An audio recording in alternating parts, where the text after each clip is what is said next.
Good evening, everyone. My name is Lindsey Beam, and I'm a nurse practitioner student at Auburn University.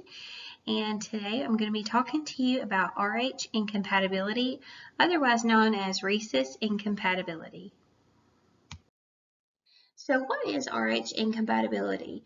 It's a pregnancy complication that can occur when a baby has Rh positive and the mother has Rh negative blood. These terms refer to the presence or absence of genetically inherited proteins called the Rh factor. The plus or the minus sign at the end of a blood type indicates if a person is Rh positive or negative. So for example, if a B positive blood type is someone with type B blood and a Rh positive antigen. During the delivery of baby, if the maternal and fetal bloods mix, which they will, the mother's body sensitizes against the baby's blood, and if the mother conceives again and the fetus is Rh positive, then the antibodies circulating in the mother will cross over this placenta and attack the Rh positive genes in the fetus. These blood cells are destroyed, causing anemia and excess bilirubin in the blood of the baby, and this can lead to fatal complications. Rh incompatibility is higher in a Rh negative pregnant woman who has either had a prior pregnancy with a baby that was Rh positive, had a prior blood transfusion, amniocentesis, or any other abnormal bleeding injury during pregnancy, or if the mom did not receive an Rh immunization during a prior pregnancy with an Rh positive baby.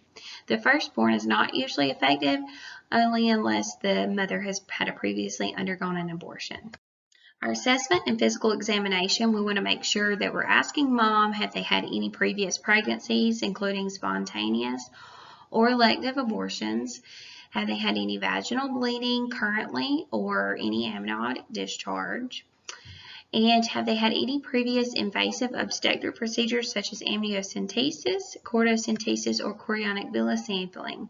And so here we're trying to conduct a thorough assessment through questions and asking mom about her history to make sure that the fetal and maternal bloods have mixed so that those antibodies, if they've already started to develop, that we're monitoring those. We also want to monitor the fetal maternal hemorrhage possibilities because sometimes they can occur without symptoms and with little or no evidence of trauma. Our physical exam is going to conclude with a pelvic examination of mom that comes in with any abdominal or pelvic trauma, and we need to inspect for any kind of evidence of bruising that may suggest a high possibility of fetal maternal hemorrhage. Immediately after the birth, we're going to be monitoring baby for their blood type through their umbilical cord and their Rh type, monitoring their hemoglobin hematocrit levels, also with their serum bilirubin, blood smears, and performing a direct Coombs test. This is all to evaluate and monitor the patient, the infant, of initial stabilization. Okay, so let's talk about our treatments. Early administration of Rh-IgG in conjunction with early prenatal care is the best means to prevent Rh incompatibility. There is a medication called RhoGAM. It's an injection that is routinely administered to Rh negative pregnant females, and the injection is given at 28 weeks gestation and again within 72 hours after birth as part of routine prenatal and postnatal care. Infants with mild Rh incompatibility may be treated with phototherapy using bilirubin lights, and during the prenatal care, a woman that developed Rh antibodies will be closely monitored to make sure those levels do not rise too high. In rare cases, the incompatibility is severe. If the baby is in danger, a special blood transfusion is called an exchange transfusion. It can be given either before birth, so intrauterine fetal transfusions, or after delivery.